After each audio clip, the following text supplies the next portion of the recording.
Hello and welcome to another episode of India Career Centre audio blog. The topic of this episode is Igniting India's Next Revolution. Written by S.P. Mishra, read by an automated voice. I'm not against elite institutions or big organizations, they've contributed immensely to India's progress and earned their place. But in a world where inequality grows wider each day, I find myself drawn to ideas that spark broad social good without concentrating power in a few hands. The real magic lies in lifting many, not just a few. That's the quiet spark behind this essay, redirecting our admiration for top-down glamour toward the everyday brilliance at the grassroots, where real change often begins. Innovation from the ground up. Picture a sleepy village in Rajasthan.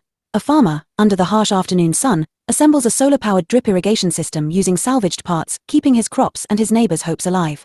In Odisha, a women's self-help group huddles around a shared mobile phone, building a simple app to track health checkups in their hamlet.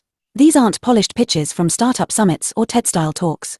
They're raw, heartfelt beginnings of transformation, proof that innovation doesn't need a stage, just a spark. India's big wins came from simple ideas.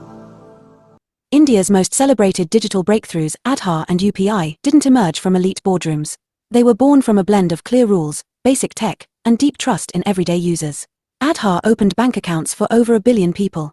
UPI turned mobile phones into payment gateways for street vendors and CEOs alike. These successes remind us, the most powerful innovations often begin with simple, empathetic solutions that meet real needs. Untapped potential at the grassroots. As India races toward its $5 trillion economy goal, elite institutions, our LITs, IIMs, and MNC corridors risk drowning out voices from the margins. The glow of competitive exams and high-paying jobs has created closed circles where new ideas feel like guests, not hosts. But what if the next Aadhaar or UPI came from a school bench in Jharkhand, a plot of land in Vidarbha, or a women's group in the hills of Himachal? This isn't a distant dream, it's a doable plan. It starts with simple tools for creation, a national repository of everyday problems, fair funding flows, mentorship networks, and public celebration of ordinary makers. By blending innovation into the daily rhythm of Bharat, we can unleash a wave of energy that lifts every boat, not just the luxury yachts. Learning from the Atal Tinkering Labs. Over the past decade, India has built around 10,000 Atal Tinkering Labs, spaces where students experiment with science and tech. These labs have turned classrooms into playgrounds for ideas. But with over 250 million school students and 40 million in higher education, the reach is still limited. Some labs thrive, others fade when funding dries up or teachers leave for urban jobs. The problem isn't the vision, it's the reliance on short-term support. The next step: make innovation spaces a permanent part of every school and college. Let's set a bold goal. By 2030, every educational institution, government or private, must have a tinkering and making corner. Yes, implementation is tough. But bold goals are the first step toward real change. Funding, resources, and support. Even the brightest ideas fade without fuel. In India, funding often flows from the top. Investors chase fast growth ventures in plush boardrooms, while government schemes get tangled in complex paperwork. Meanwhile, the backyard innovator, crafting prototypes from scraps, often hits a wall early on, discouraged by closed doors and distant systems. To flip this model, we need a grassroots idea fund, a direct, decentralized support system managed by local bodies like panchayats, not remote offices. Inspired by initiatives like the National Innovation Foundation's community funds and Karnataka's Maker movement, this fund would offer microgrants ranging from 10,000 Indian rupees to 5 Indian rupees lakh, transferred instantly via UPI. Proposals would be short, written in local languages, and reviewed by nearby mentors, teachers, volunteers, or community leaders. The funding would cover essentials, tools, materials, testing, travel, or even legal awareness without demanding equity, ensuring the innovator retains full ownership. Selection panels of educators, retired professionals, and entrepreneurs would meet in shared spaces, using lived wisdom to choose promising ideas. These mentors could also guide 2 to 3 projects at a time, offering hands-on help, screen shares, and community credits for their time. To scale impact, approved projects could be showcased on a Bharat Ideas crowdfunding platform. Citizens contribute small amounts, matched by CSR funds from companies like Tata or Reliance, turning a 10,000 Indian rupees village idea into 30,000 Indian rupees worth of support. Funding becomes friendship, and innovation leaps from elite circles to everyday courage. In tight-budget government schools, where the real wonders need to spread most, shared labs could connect 5 to 10 institutions at the block level, looked after by local educators who know the area well. Better-off private schools could lead the way, while CSR deals let companies and government firms adopt these clusters, providing tools, training, or upkeep with no hidden costs.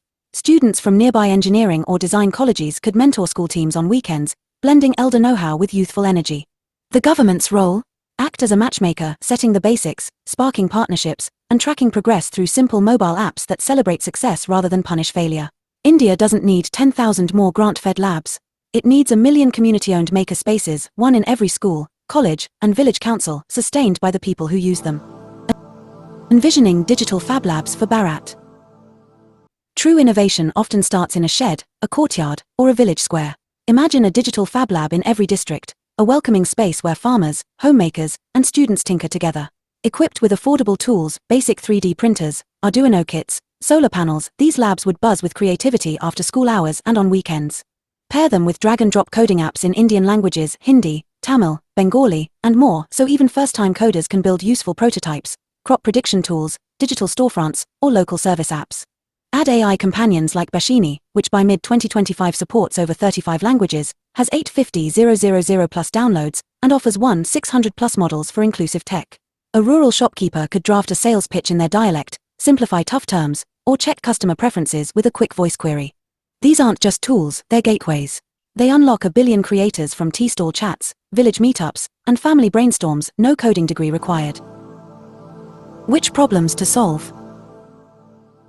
India's digital wins came from solving real pain points. To spark the next wave, we need a national challenge collection, a people-powered repository of grassroots issues. Imagine a road sweeper in Varanasi snapping a photo of clogged drains with a voice note, or a coastal fisher flagging broken paths that ruin their catch. This platform, accessible via simple apps or low-bandwidth messages, would sort entries by category, sanitation, health, transport, and tag locations, helping city offices feel the urgency of rural floods in Bihar. Local bodies, colleges, and schools could adopt a few challenges each year, turning meetings into idea labs. Elders share drought wisdom, youth deploy drones to scout terrain. AI filters entries for high-impact, easy-fix ideas, amplifying voices from forest communities and migrant workers. Progress wouldn't come from grand declarations, but from grounded compassion, solutions shaped to fit the problems they solve. Monetizing local innovation. Ideas begin after they're born. The journey from sketch to sale is where many stumble, lost in rulebooks, market gaps, or lack of guidance. While UPI soared, grassroots gems, a bamboo cleaner from the northeast or an AI land checker from Punjab, remain stuck. A village helper network could bridge this gap, linking innovators with retired scientists, business mentors, and peer guides. Each team supports 2 to 3 projects, offering hands-on help, screen shares, and community credits. Hybrid learning camps, online tips plus local office visits could support remote creators. Helper pathways would smooth the road to market, linking with MSMEs or hosting district fairs. ONDC, active in 200 plus towns with 700,000 plus sellers, could fast-track visibility. A forest dye maker meets fashion buyers, a farm bot joins group carts, all discovered through local language cues. The real shift. Redefining who we call a maker. It's time to spotlight ground-up creators, an Assamese student's water cleaner, a Gujarati grandmother's solar cooker, a Tamil youth group's health app.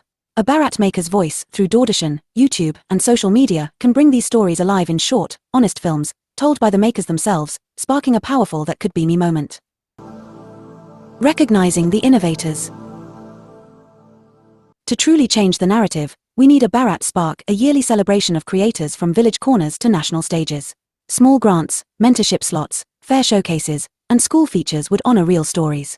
Imagine a 14-year-old from a village sharing the spotlight with a top business leader, equal applause, shared pride. These awards wouldn't end with trophies, they'd ripple outward, as winners mentor new groups, turning solo sparks into community flames.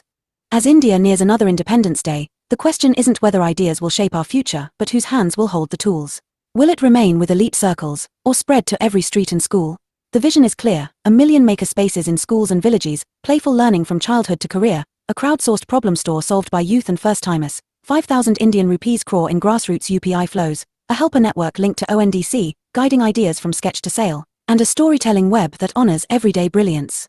This isn't a lofty dream, it's grounded strength, built on the legacy of NIF's community innovation and Bashini's language bridges. Conclusion. Why commit fully? Because innovation shouldn't favor the privileged, it must empower the persistent. Wind toy builders, drought-fighting farmers, textile storytellers, and home fix heroes all deserve a chance to turn ideas into tools. The next Aadhaar or UPI won't rise from boardrooms, it'll emerge quietly but powerfully from Bharat's back lanes, where need meets imagination. The future won't be built in grand shows, but in small, shared moments, picking up a tool, voicing a need, crafting a solution. Let's light that path together.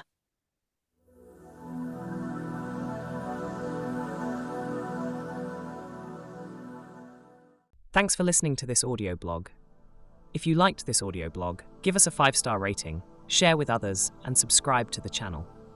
See you soon in our next audio blog and inspire you in your professional and personal life with ideas and thoughts.